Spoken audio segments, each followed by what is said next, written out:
Pada video kali ini kita akan membahas tentang bagaimana jika singa hidup di Indonesia. Singa berhabitat di savana Afrika, merupakan top predator yang memburu hewan-hewan berukuran lebih besar darinya dan mampu mendominasi Afrika dari kompetitor-kompetitornya.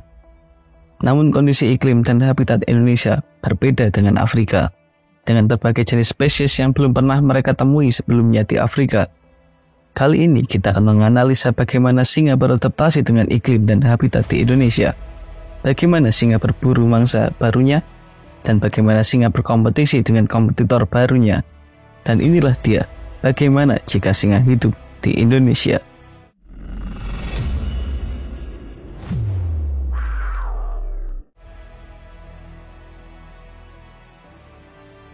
Di Afrika sebagai habitat singa dengan iklim di kawasan tengah dan tenggara termasuk savana di Tanzania memiliki iklim yang bervariasi mulai dari 10 sampai 20 derajat Celcius di dataran tinggi dan 31 derajat Celcius saat musim panas. Di Kruger National Park berkisar 16 sampai 27 derajat Celcius, sedangkan di Botswana Chobe National Park berkisar 9 sampai 36 derajat Celcius. Singa mampu menguasai berbagai jenis habitat seperti savana, padang rumput, dan di hutan gugur. Jadi singa memiliki kemampuan untuk beradaptasi di berbagai iklim dan habitat di kawasan Afrika.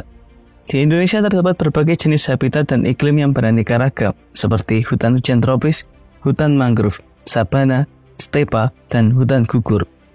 Kawasan savana dan stepa sangat cocok untuk singa dengan kondisi yang hampir sama dengan savana di Afrika, padang rumput, dan ruang terbuka. Iklim di kawasan ini beriklim tropis kering dengan curah hujan rendah dan suhu 19 sampai 30 derajat Celcius saat musim panas dan 12 sampai 20 derajat Celcius saat musim dingin. Namun pada habitat hutan hujan tropis, di sebagian besar habitat yang ada di Indonesia memiliki suhu 20 sampai 30 derajat Celcius dan memiliki curah hujan tinggi. Habitat ini sangat berbeda dengan keadaan habitat singa di Afrika, di mana terdapat banyak perpohonan dan semak-semak, berbeda dengan savana dan padang rumput yang menyediakan ruang terbuka luas untuk menyergap mangsanya. Jarak pandang singa di hutan hujan tropis juga sangat terbatas. Karena Indonesia memiliki populasi manusia yang cukup padat, habitat berikutnya yang kita bahas adalah kawasan pemukiman penduduk. Pedesaan merupakan penghujung dari setiap ekosistem hutan dan padang rumput di Indonesia. Pemukiman penduduk bisa menjadi sumber makanan yang melimpah karena area peternakan penduduk bisa memberi cukup makanan bagi kawanan singa. Namun hal ini akan menimbulkan konflik dengan manusia yang akan kita bahas di chapter selanjutnya. Singa merupakan apex predator di Afrika, hidup berkelompok hingga 30 individu, mampu memangsa berbagai jenis mangsa, terutama mangsa yang berukuran sedang dan besar. Dipersenjatai dengan cakar dan taring dengan kekuatan gigitan 650 psi, memiliki kecepatan dan kelincahan, serta kemampuan koordinasi dan strategi saat menyerang mangsanya, membuat mereka menjadi top predator yang mampu memangsa apa saja. Singa memiliki permukaan lidah yang kasar untuk memudahkan mereka dalam mengonsumsi daging yang menempel di tulang dan kulit mangsanya. Singa berburu dengan cara mengendap-endap, berkamuflase dengan warna bulunya, lalu berlari cepat menyergap mangsanya baik sendirian maupun bersama kawanannya. Singa biasa membunuh mangsanya dengan cara menggigit leher mangsanya untuk menghentikan pernafasan mangsanya dan mati lebih cepat. Singa memiliki penglihatan yang baik meski dalam keadaan gelap, sehingga berburu di malam hari akan menjadi lebih efektif bagi mereka. Dengan kemampuan yang singa miliki, singa bisa memiliki banyak variasi mangsa mulai dari banteng, zebra, antelop, wildebeest, dan babi hutan. Bahkan mampu menyerang jerapah dan anak gajah. Savana dan stepa Indonesia menjadi habitat bagi berbagai fauna seperti kuda, kijang, dan banteng. Mangsa yang sangat cocok untuk singa, baik dari segi ukuran dan dari segi strategi singa memburu buruannya. Namun kondisi kuda, kijang, dan banteng menurut IUCN tergolong dalam keadaan terancam punah, sehingga untuk menjadi mangsa bagi satu kelompok singa sangatlah tidak dapat mencukupi kebutuhan makanan mereka.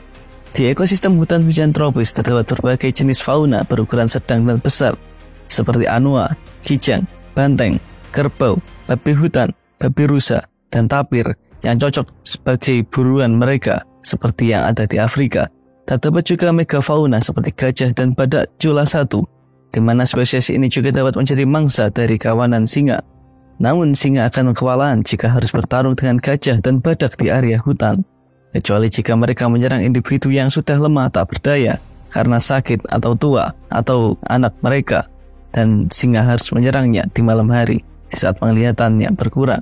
Ada berbagai jenis spesies primata seperti monyet ekor panjang, orangutan, bekantan, monyet hitam, dan lain-lain. Namun singa tidak memiliki kemampuan memanjat sehingga para primata ini masih bisa beradaptasi dengan kedatangan singa sebagai spesies pendatang. Sedangkan beberapa jenis makhluk berukuran kecil seperti walabi Papua, garangan Jawa, kucing hutan, terenggiling, landak irian, katak, kadal, kura-kura, dan lain-lain, termasuk hewan yang kecil untuk mengisi perut satu kelompok singa. Selain itu, hewan-hewan ternak di kawasan pedesaan juga merupakan target yang cocok untuk singa, seperti domba, kambing, sapi, dan kerbau, serta jenis unggas seperti ayam dan bebek. Hewan peliharaan seperti kucing dan anjing juga bisa menjadi mangsa bagi singa. Bahkan, manusia juga dapat menjadi mangsa bagi singa. Satu kawanan singa bisa menjadi malapetaka bagi kesejahteraan manusia di satu desa tersebut. Karena terlalu berbahaya, konflik dengan manusia bisa saja tak terelakkan lagi, yang akan kita bahas di chapter berikutnya. Di Afrika, singa memiliki banyak sekali kompetitor seperti hyena, cheetah, macan tutul, anjing liar, dan bahkan buaya. Walaupun mangsa di sabana Afrika sangatlah melimpah, namun konflik antar predator masih bisa terjadi. Di Indonesia, ada beberapa predator juga di setiap habitat yang ada. Di hutan hujan tropis ada harimau Sumatera, ular sanca, komodo di kawasan Pulau Komodo, dan ada juga buaya di hutan rawa. Harimau Sumatera merupakan harimau terkecil, memiliki ukuran panjang tubuh 2,5 meter, berat 140 kg, dan tinggi mencapai 60 cm.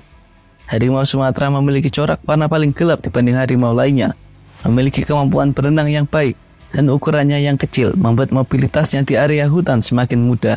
Berhabitat di kawasan hutan hujan tropis, baik di dataran rendah maupun di pegunungan. Harimau Sumatera biasa memangsa kijang, babi hutan, landak, terenggiling, monyet, ikan, dan unggas. Keberadaan singa dapat menyebabkan harimau Sumatera terancam. Hal ini disebabkan singa lebih unggul dengan tubuh yang lebih besar dan juga hidup berkoloni dengan kawanannya, yang tentunya menyebabkan harimau Sumatera kalah bersaing dengan singa. Berikutnya ada ular sanca, yang merupakan ular tak berbisa yang memiliki ukuran tubuh besar dan panjang. Sanca memiliki ukuran panjang 7-10 meter, berat hingga 113 kg. Ular sanca menyerang mangsanya dengan cara berkamuflase, menunggu mangsanya datang, lalu menyerang dengan gigitan yang disusul dengan lilitan yang sangat kuat untuk menghentikan pernafasan targetnya, dan rahang yang fleksibel untuk menelan sehingga bisa membunuh mangsa yang lebih besar dari dirinya, seperti rusa, babi hutan, dan kambing. Ular sanca akan lebih memilih menghindari satu sama lain.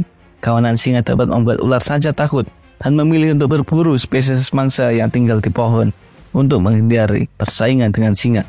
Komodo merupakan top predator endemik di Indonesia, tepatnya di Pulau Komodo yang berhabitat di kawasan sabana dan hutan gugur. Komodo merupakan reptil yang besar dan kuat. Ukuran panjang dapat mencapai 3,13 meter dan berat dapat mencapai 166 kg. Berburu dengan cara mengendap-endap dan menyerang menggunakan 60 gigi tajamnya. Jika mangsanya masih bisa selamat dari gigitannya, maka racunnya akan bekerja untuk membunuh mangsanya. Lalu Komodo hanya tinggal mencari bangkai mangsanya dengan indera penciumannya yang tajam. Komodo mampu memangsa hewan yang berukuran lebih besar darinya, seperti rusa, babi hutan, kuda, dan kerbau. Dalam hal ini singa masih memiliki keunggulan dengan adanya kawanan yang mampu menakuti Komodo. Meskipun Komodo memiliki racun, Komodo akan memilih untuk menghindari konflik dengan kawanan singa yang membahayakannya. Sedangkan buaya merupakan top predator yang berhabitat di area hutan rawa di Indonesia. Jenis buaya air tawar tersebut hampir di seluruh perairan di Indonesia, termasuk buaya Kalimantan dan buaya Papua.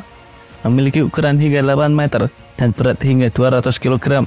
Buaya memiliki kulit dari osteoderm yang keras layaknya armor, memiliki zat gigi tajam dengan kekuatan gigitan yang sangat kuat. Buaya menyerang dengan serangan cepat dari air, menyergap dengan gigitan kuatnya, lalu menarik mangsanya ke dalam air. Sama halnya seperti di Afrika, singa dan buaya akan mempertahankan teritorialnya masing-masing, di mana buaya berada di area dekat perairan sedangkan singa berada di daratan. Buaya cukup kuat dan berbahaya bagi singa, sehingga buaya menjadi kompetitor yang cukup tangguh bagi singa. Selain dari beberapa fauna endemik di Indonesia, kompetitor berikutnya adalah manusia. Seperti yang kita bahas sebelumnya, di mana singa dapat memasuki habitat pemukiman penduduk, yang menyebabkan konflik antara singa dan manusia tak akan bisa terelakkan lagi. Kawanan singa dapat menyebabkan banyak korban manusia berjatuhan karena akan sangat berbahaya untuk melawan kawanan singa yang lapar. Sehingga untuk mengusir kawanan singa, penduduk memerlukan beberapa orang sekaligus dan persenjataan yang cukup memadai, sehingga mereka dapat memburu para kawanan singa tersebut. Manusia dapat menjadi pembunuh para singa jika mereka terdesak. Selain itu, manusia juga merupakan kompetitor terbesar yang mana perburuan ilegal dapat mengurangi populasi mangsa bagi kawanan singa, sehingga mereka menjadi kekurangan mangsa.